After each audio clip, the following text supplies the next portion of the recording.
રાઠોડ લઈને આવી રહ્યા છે એટલે ચિંતિત ન થયા વિના શાંતિથી બસ થોડીક ક્ષણોમાં જ ફોટોગ્રાફ બાકી છે એ આવી રહ્યા છે ત્યારબાદ એની પાછળ તમારો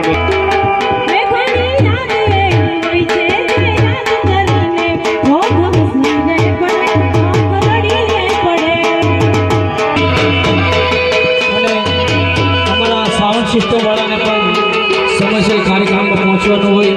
અને બીજા અમારા કલાકારોને પણ સમયસર અને હોય તો ટૂંકમાં કાર્યક્રમ